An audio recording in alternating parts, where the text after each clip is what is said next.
barengan sama Nabi Isa. Pak, Bu, Nabi Isanya ada di belakang Nabi Muhammad. Adam wa man dunahu tahta liwa'i yaumal qiyamah. Nabi Adam dan nabi-nabi yang sesudahnya hanya akan berada di belakang benderaku di akhirat nanti. Demikian katanya Nabi besar Muhammad.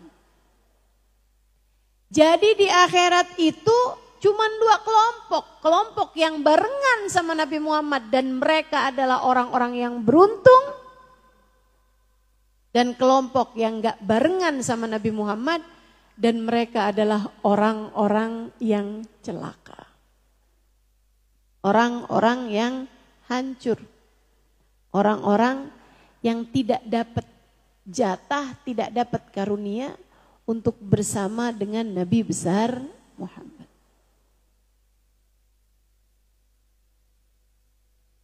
Maka yuk kita berusaha untuk bisa jadi umat yang diterima sama Nabi besar Muhammad sallallahu alaihi wasallam. Kalau sekarang nih kita nih nggak ketahuan nih, diterima, ditolak. Belum tentu yang duduk di depan diterima.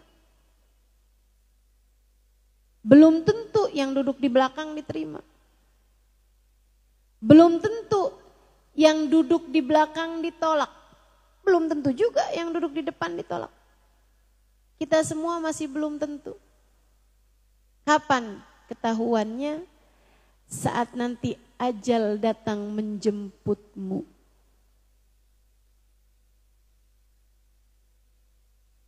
Syaratnya apa? Kalau kita kepengen jadi umat yang diterima. Dua aja. Gak usah banyak-banyak. Kamu punya dua ini keterima. Kamu gak punya salah satu dari dua ini, nah nih bahaya kondisinya. Kalau kamu gak punya keduanya, pasti tertolak. Kalau cuma punya salah satunya bahaya. Apa itu? Yang pertama cinta. Yang kedua, taat. Sama kayak anak diterima sama orang tua yang gimana? Pasti anak yang sayang dan anak yang taat. Murid bisa diterima sama gurunya adalah murid yang cinta sama gurunya. Dan juga yang keduanya murid yang taat sama gurunya. Istri diterima sama suaminya. Sayang diterima sama suaminya. Yang gimana? Yang cinta sama suaminya. Kalau ada istri benci sama suaminya. Tiap dia lihat suaminya diludahin.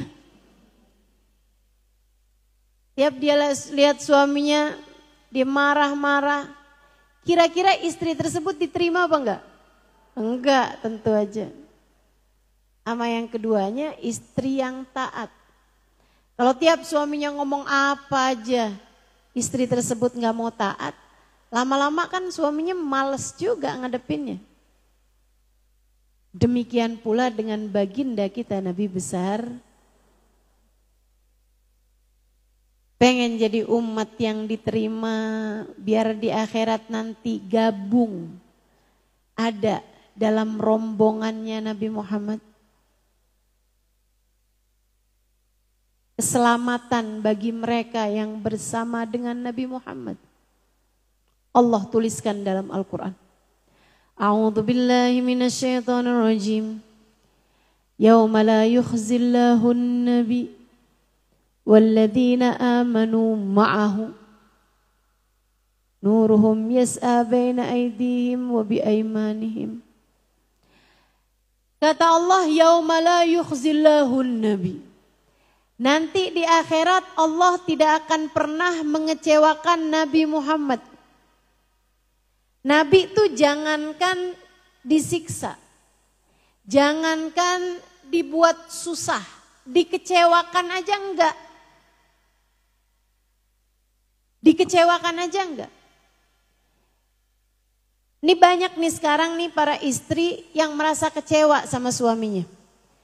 Kita tanya, kamu kok kecewa sama suami kamu kenapa? Apakah suami kamu mukul kamu? Enggak. Apakah suami kamu enggak ngasih uang sama kamu? Ngasih. Apakah suami kamu tidak menyayangi anak-anakmu? Sayang. Tapi kok kamu kecewa? Ya dia kurang perhatian. Misalnya. Maka kita tahu yang namanya kecewa itu di bawahnya disakiti. Gitu ya.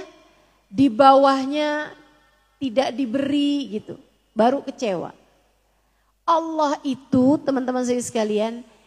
Allah bilang yauma la yukhzillahu nabi, mengecewakan nabi aja tidak. Apalagi menyusahkan nabi, udah pasti enggak. Apalagi menyiksa nabi, udah pasti enggak. Allah tidak akan pernah menyiksa Nabi Muhammad. Allah tidak akan menyusahkan Nabi Muhammad. Bahkan Allah tidak akan mengecewakan Nabi Muhammad.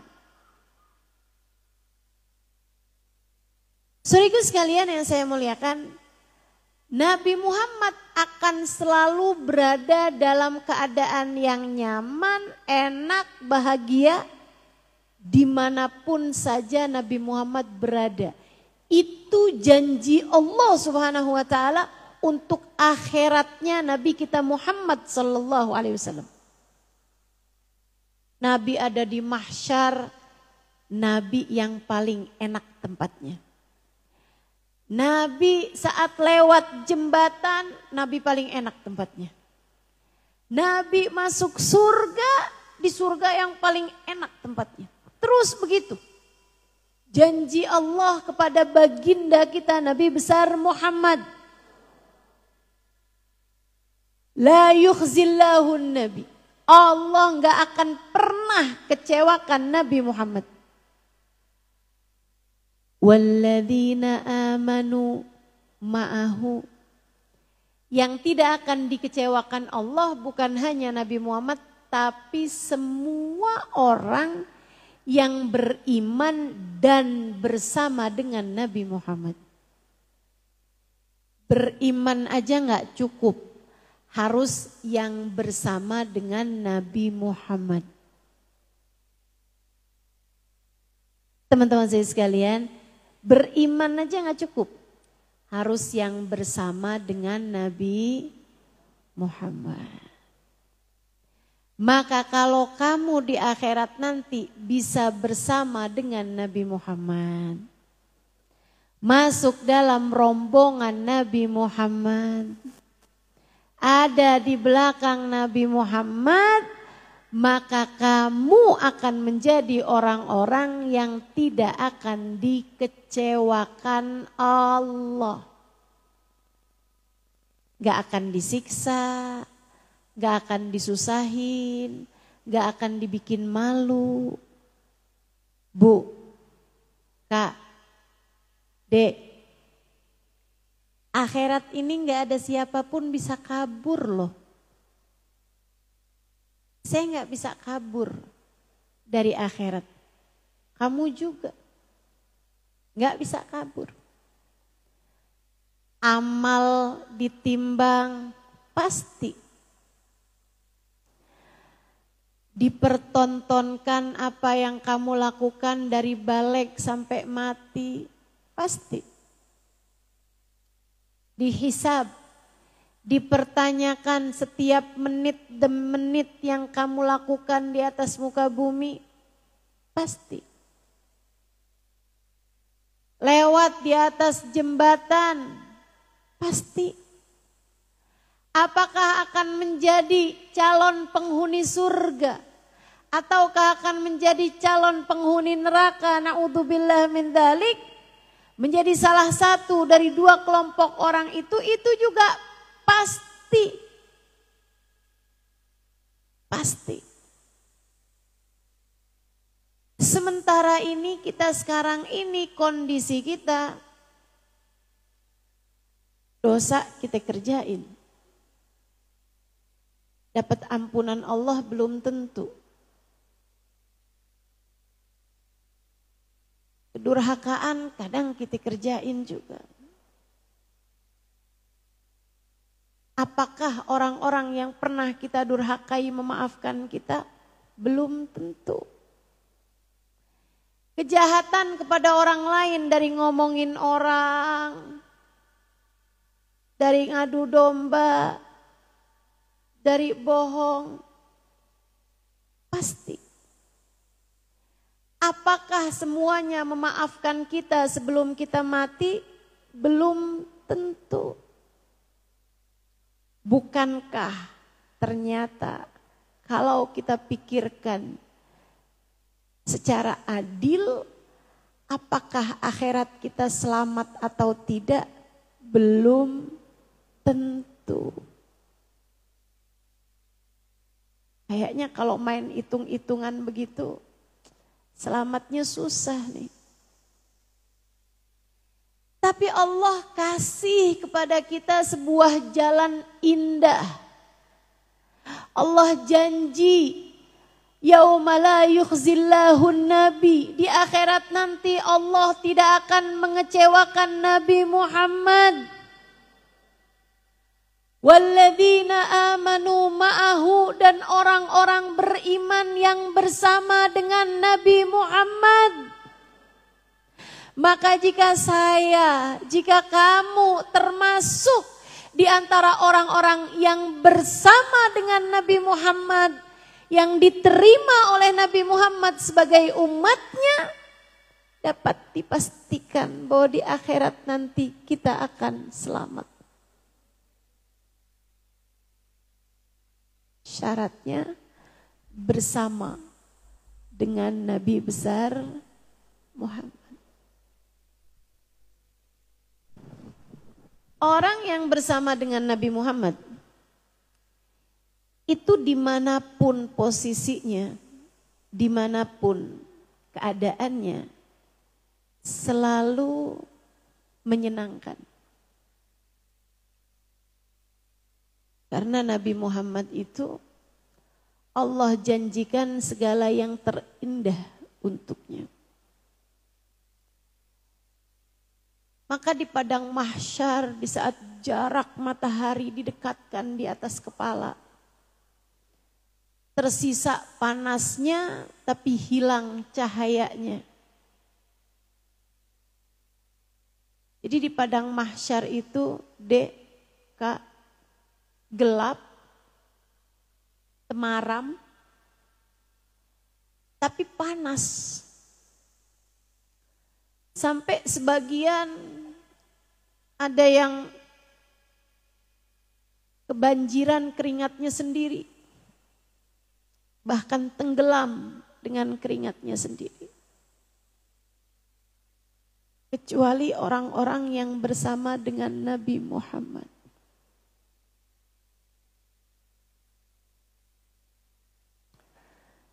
Karena Allah tidak akan pernah mengecewakan Nabi Muhammad. Maka dimanapun saja tempatnya yang bersama dengan Nabi Muhammad akan selalu bahagia.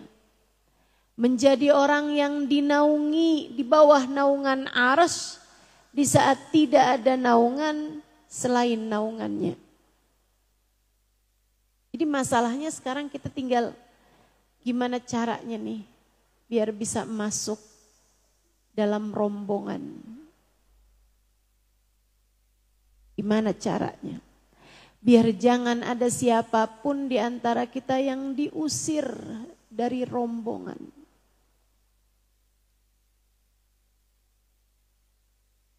Cuman 2 aja kok syaratnya. Yang pertama cinta, yang kedua taat. Kalau enggak punya cinta enggak bisa masuk. Guru saya Sayyidil Habib Umar bin Hafid pernah menceritakan, ada orang tinggal di Madinah seumur hidupnya, sampai meninggal dunia di Madinah. Tiap waktu sholat, subuh, duhur, asar, maghrib, isya, karena rumahnya nggak jauh dari dari Masjid Nabawi, sholatnya di Masjid Nabawi. Bukan cuman arba'in dapat 40 sholat fardu gitu enggak. Akan tetapi tiap hari sholatnya di Masjid Nabawi. Subuh, duhur, asar, maghrib, isya. Besoknya lagi subuh, duhur, asar, maghrib, isya. Bertahun-tahun. Kalau dia lagi ada di Madinah, dia pasti sholatnya di Masjid Nabawi. Tiap hari. Sampai dia meninggal di Madinah. Disolatkan di Masjid Nabawi. Dikuburkan di Baqi'. Tapi setiap kali jenazahnya dihadapkan ke arah kiblat, ngebalik jenazahnya nggak mau ngadep arah kiblat. Dibalikin lagi, ngebalik lagi. Balikin lagi, ngebalik lagi. Ganjel. Diganjel pakai batu, ngebalik sama batu-batunya. Diganjel pakai kayu, ngebalik sama kayu-kayunya. Waduh, gimana ini? Coba tanya dulu sama ulama. Didatangkan seorang ulama, lihat kondisinya seperti itu. Kata beliau, ma arada rabbukum illa hadza fakhallu. Allah emang maunya kayak begitu, ya udah biarin aja, kita nggak bisa buat apa-apa terhadap keputusan Allah. Syekh, artinya nih apa? Artinya jelas. Laisa min ahlil kiblah, dia bukan termasuk dari ahli kiblat. Artinya dia dianggap tidak muslim, tidak mukmin di hadapan Allah. Berpuluh tahun sholat di Masjid Nabawi. Tanyakan kepada syekh tersebut, sebabnya apa ya syekh? Saya nggak tahu. Kalau urusan sebabnya saya nggak tahu. Silahkan tanya kepada kerabatnya atau keluarganya. Maka ditanyakanlah kepada istrinya.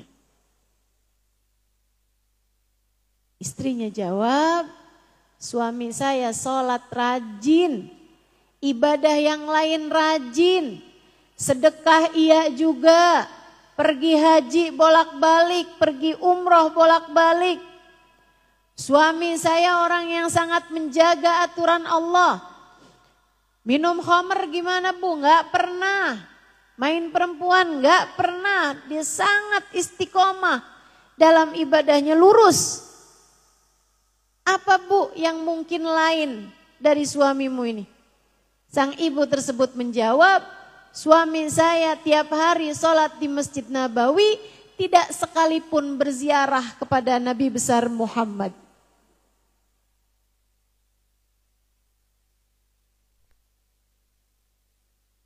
Ikutan orang-orang yang bilang Nabi Muhammad telah meninggal dunia.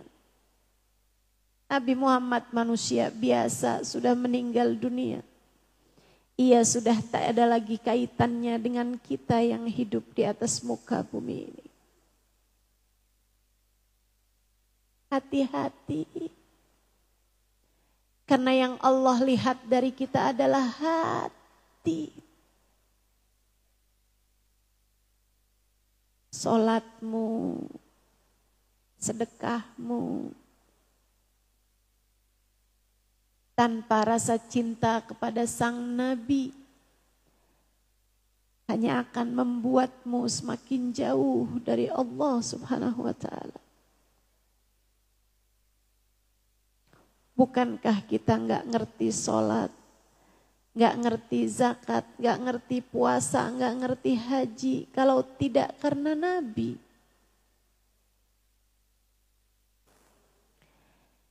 Sayyid Muhammad bin Alwi bin Abbas Al-Maliki mengatakan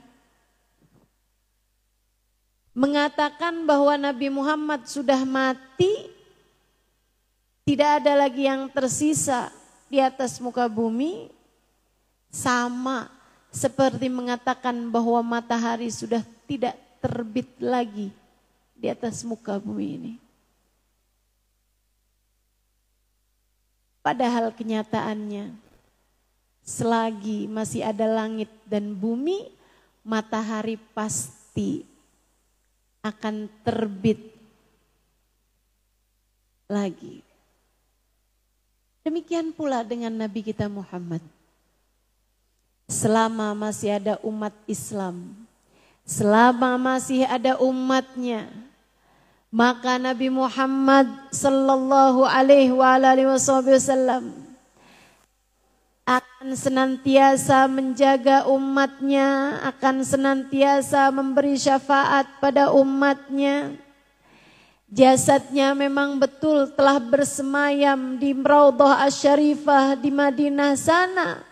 Akan tetapi ruh beliau, akan tetapi cahaya beliau, akan tetapi syafaat beliau akan senantiasa menyertai langkah kehidupan kita umatnya yang hidup di atas muka bumi ini dengan membawa cinta padanya. Hatimu, adakah cinta kepada baginda Nabi besar Muhammad sallallahu alaihi wasallam?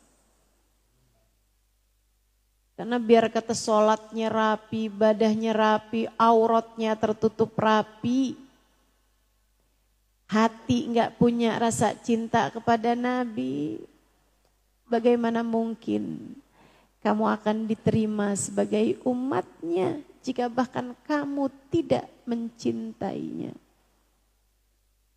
Cinta, modal terbesar untuk sebuah kebersamaan.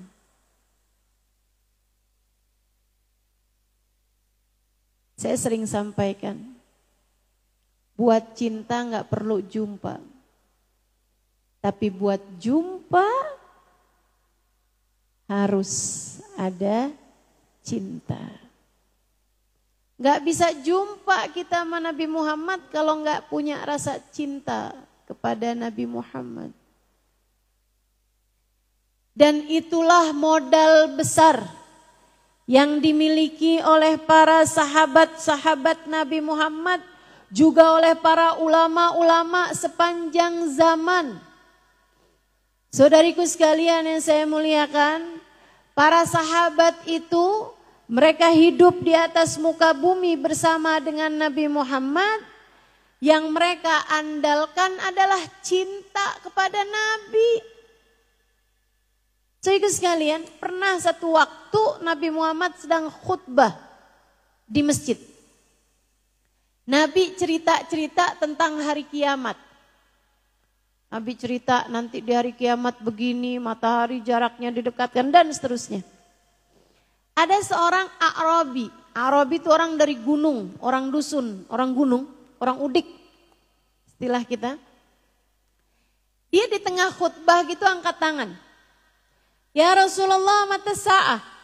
Rasul cerita-cerita tentang kiamat, kiamatnya kapan? Padahal sedang khutbah Jumat. Kita tahu khutbah Jumat tidak ada sesi tanya jawabnya. Maka Nabi Muhammad memberi isyarat padanya untuk diam. Sahabat juga memandang dia memberi isyarat padanya untuk diam, dia pun diam. Sampai habis selesai khutbah, selesai sholat, Nabi Muhammad tanya, Manisail anisa'ah? Kata Nabi, tadi siapa yang tanya-tanya tentang kiamat? Si A'rabi tadi angkat tangannya lagi. Ana ya Rasulullah ma'aradtu bihi la khair.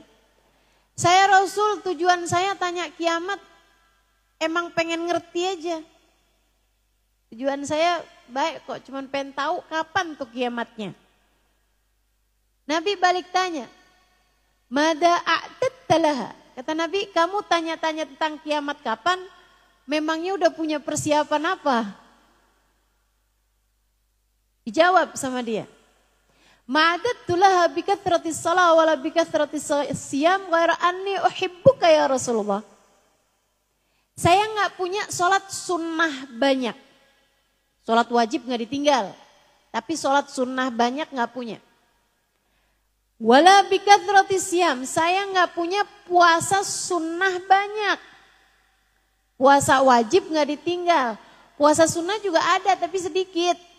Enggak yang kayak tiap Kamis puasa, tiap Senin puasa atau sehari puasa sehari enggak sehari. Saya enggak kerjain itu wahai Rasul. Ibadah saya yang sunnah-sunnah dikit aja.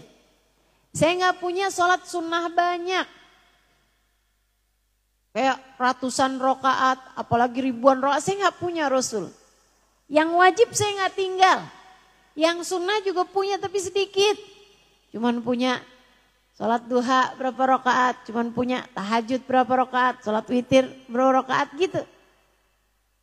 Obliya ba'diyah, dikit-dikit aja saya punya sunnahnya wahai Rasul. Gak punya sholat sunnah banyak, gak punya puasa sunnah banyak. Ghaira anni uhibbak, akan tetapi aku cinta padamu wahai Rasul. Cinta tuh kalau besar rasa di hati, gak bisa dibohongi. Ibu-ibu cinta gak sama anaknya? Cinta, udah pasti. Mau anak kayak gimana aja sebagai ibu ya udah pasti cinta sama anaknya. Emang ada sih sekarang nih zaman-zaman akhirnya ada ibu gak cinta sama anaknya ada. Keluar dari fitrah itu ya. Kucing aja cinta sama anaknya. Ada gitu ibu jual anaknya. Innalillahi wa inna ilaihi. Saudara sekalian, dia bilang saya nggak punya puasa sunnah banyak, saya nggak punya sholat sunnah banyak, tapi saya cinta padamu wahai Rasul. Nabi Muhammad bilang, anta ma'aman ahbabta. Kamu di hari kiamat nanti, di akhirat nanti bakal bersama dengan yang kamu cintai. Kamu cinta sama saya, kamu bakalan bareng sama saya. Kurang lebih begitu kata Nabi. Anta ma'aman ahbabta. Sahabat langsung pada angkat tangan semuanya. Kenapa? Lahu khasaulana amah, Rasul itu buat dia aja kehususan ataukah buat siapapun? Nabi Muhammad menyampaikan, almar'u ma'aman ahab, siapapun orangnya, dia akan dikumpulkan dengan yang dia cintai. Ini hadis menyenangkan bagi yang sudah merasa cinta, tapi menakutkan bagi yang belum merasa cinta. Silahkan masing-masing raba-raba hatinya. Adakah cinta telah bertahta di dalam hatimu itu? Pernahkah kamu merindukan Nabi hingga enggak bisa tidur karena rindu?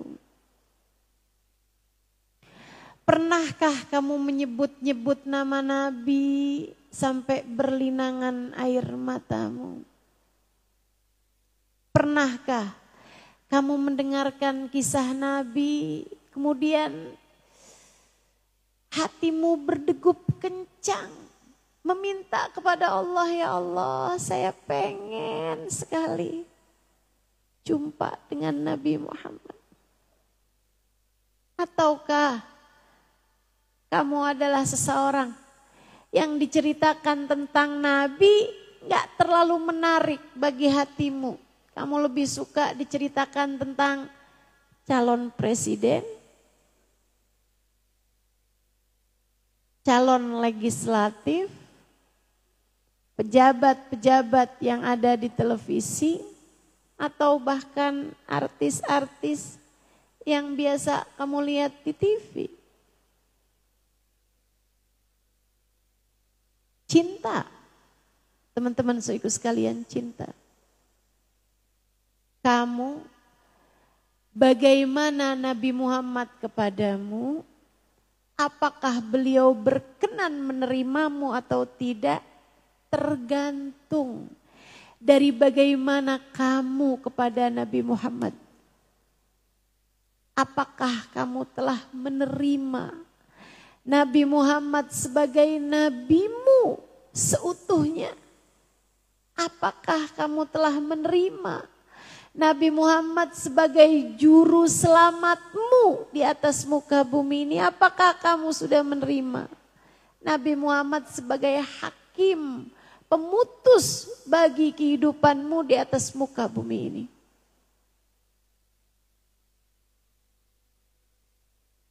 Saudaraku sekalian saya muliakan, bagaimana Nabi kepada seseorang tergantung dari bagaimana orang tersebut kepada Nabi. Makanya ada satu kisah perempuan